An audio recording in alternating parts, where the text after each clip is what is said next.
mbokk yi ñu ngi leen di nuyu di leen ziar di amati mbégte jàkkaarloog yéen ngir jox leen seen xibaari météo mbokk yi ñu ngi leen di yëgal ni incha allah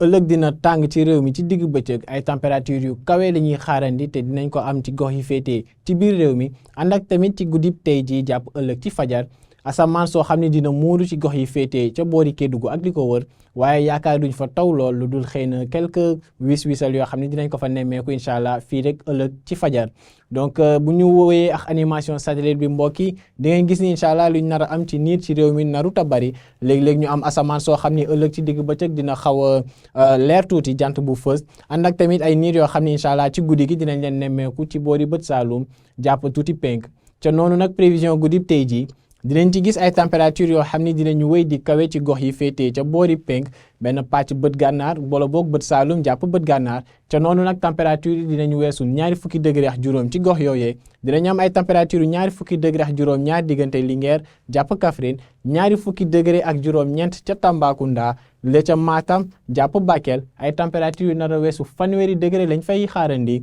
rawatina fële ca Bakel mi nga xam ni mën nañu jàpp ni incha allah guddi gi dina fa tàngal lool ca noonu nag gox yi féetee ca boori géej seen température yi gaa du kawe waaye tamit taxu koo néew ndax ca noonu dinañu nemmeeku ay température ñaari fukki degré ak ñett ca soowu réew mi diggante Ndakaaru Thiès ak i Mbuur te tamit tey boori Fatick ak Kaolack température yu ñaari fukki degré ak ñeent ñu ngi ko fay xaarandi ci guddi tey ji comme minimal Kédougou comme ni ma ko waxee ca njëlbeen dina nemmeeku ay asamaan dinañ fa nemmeeku asamaan soo xam ne dina muuru ay niir yu takku nar a jugee Guinée incha allah ñëw ba Waliyaan si incha allah ca gox googee tamit nag yaakaaruñ fa taw lool lu dul xëy na ay wis-wisal yoo xam ne mën nañ koo nemmeeku ci guddi gi ca noonu bu ñu demee ci diggu bëccëgu ëllëg mbokk yi dinañu wéy di nemmeeku tàngoor gi nga xam ni moo nar a laal suñu mbokk yi féetee ca boori penk donc lii di Matam ak i Bakel ay température yu nar a weesu ñeent fukki degré yaakaar nañ ko fa am ba ci boori Podor ndax boo leen xoolee température bi nar a gën a kawe incha allah ëllëg foofu lañ ko nar a nemmeekoo mu nar a toll ci ñeent fukki degré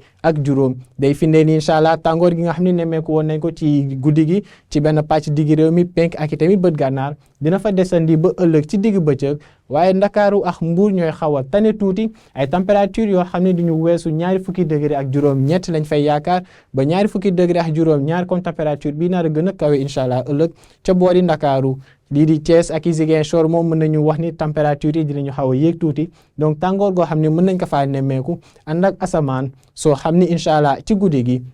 wala boog ngoonu ëllëg jàpp guddi dinañu tàmbalee muuru ca boori Kédougou ak li ko wër ak i tamit ay yaakaar yu néew nemmeeku fa taw incha allah ci guddi gi donc ca noonu nag mbokk yi di ngeen gis ni asamaan si ci li des ci réew mi dina xaw a leer ak ay niir yu sew yoo xam ne léeg-léeg dinañu doxantu si donc jàppale ni tàngoor gi incha allah dina fi ne nu muy tàngee ci guddi gi noonu la nar a tàngee ëllëg ci digg bëccëg ci gox yi féetee ci biir réew mi rawatina ca boori penk ak i bët gànnaar te ca noonu nag ñu ngi leen di ñaan ngeen bàyyi xel bu baax loolee jël seen matukaay tamit ñi nga xam ne war nañu mën a naan ndox fexe di ko naan te tamit di bañ a exposé seen bopp ci diggu bëccëgu ëllëg lii moo newoon seen xibaari mbokk yi météo